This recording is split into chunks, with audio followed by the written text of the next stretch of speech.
හරි ඔන්න හැමෝම ඉල්ලපු විභාගෙට එන කොටසක් තුන්වෙනි වාර විභාගෙට එනවා. ඒ වගේ දෙවෙනි වාර විභාගෙටත් ආවා. රූප බලාගෙන ලියන්නේ කොහොමද කියලා. ඉතින් ඔන්න ඔයාලට මම අද කියලා දෙන්න යන්නේ අපි රූප බලාගෙන වාක්‍ය ලියන්නේ කොහොමද කියලා. හරිද? එහෙනම් බලාගන්න මම නිකන් රූපයක්. ඒ කියන්නේ අපි 8 වසරේ 4 වෙනි පාඩමේ තියෙන රූපයක් තමයි අපි අද ඒකට ගන්නෙ. උදාහරණයට අපි රූපය ඉස්සෙල්ලාම ලියද්දී අපි රූපය මොනවා සම්බන්ධද කියන එක ලියන්න ඕන. ඒක තමයි අපි කරන්න ඕන පළවෙනිම දේ. එතකොට අපිට ලේසි වෙනවා ඒක ලියන එක. හරිද? එතකොට එහෙම ලියද්දී අපි භාවිතා කරනවා ඉදු කියන එක. මේ රූපය කියන එක තමයි භාවිතා කරන්නේ.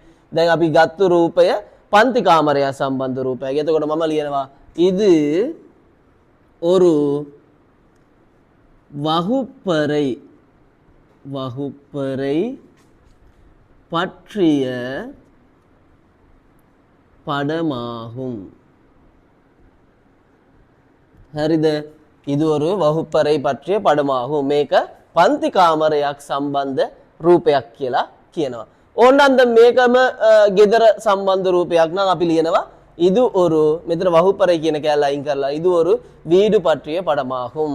මේකම දුම්රිය ස්ථානයක් නම් අපි දුම්රිය ස්ථානට කියන්නේ මොනවද? புகையிரத நிலையம். එතකොට இது ஒரு புகையிரத நிலையம் பற்றிய படமாகும். හැම එකටම මේ වාක්‍ය අපිට වෙනස් කර ලියන්න පුළුවන්. එතකොට අපි පුරුදු වෙන්නේ ওই විදිහට. හරිද? ඊට පස්සේ දෙවෙනි එකේ අපි ලියනවා ඕඩර් එකක් තියාගත්තම අපිට ලේසි. මේ රූපයේ ඉන්න පුද්ගලයෝ දෙවෙනි එකේ අපි ලියනවා. අපි කියමුකෝ මේකේ ගුරුවරයෙක් ඉන්නවා. එතකොට අපි ලියනවා ඉදිල් ஒரு ஆசிரியர்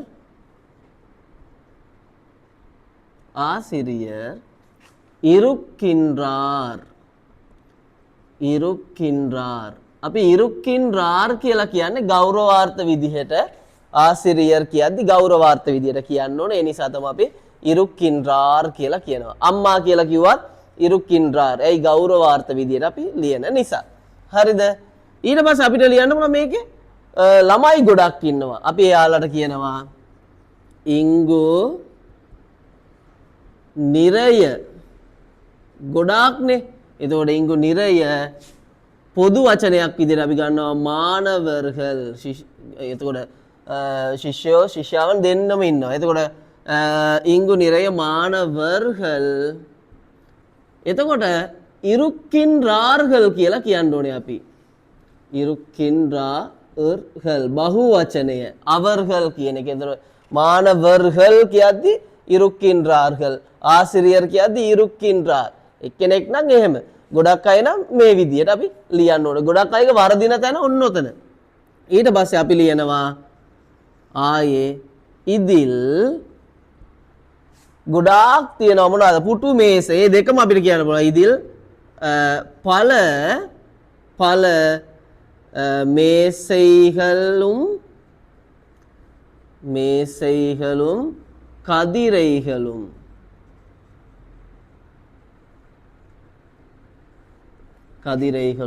இருக்கின்றன.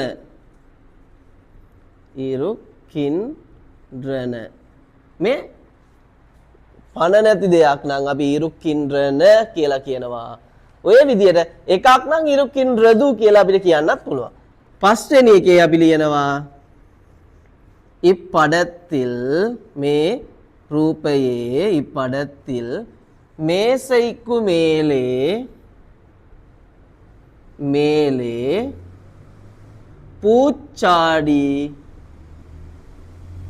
உள்ளது. නැත්නම් ඉරුක්කින්රදු. අපි ඉරුක්කින්රදුම ලියමුකෝ. ඉරුක්කින්රදු. එතකොට බලා ගන්න මේක ඔයාලට බලා ගන්න පුළුවන් ඕනම වෙලාවක කොහොමද රූපයක් බලාගෙන වාක්‍ය 5ක් ලියන්නේ කියන එක ලේසියෙන්. එහෙනම් ඔයාලට පුළුවන් ඔන්න විභාගෙට එන මේ කොටස ලියා ගන්න.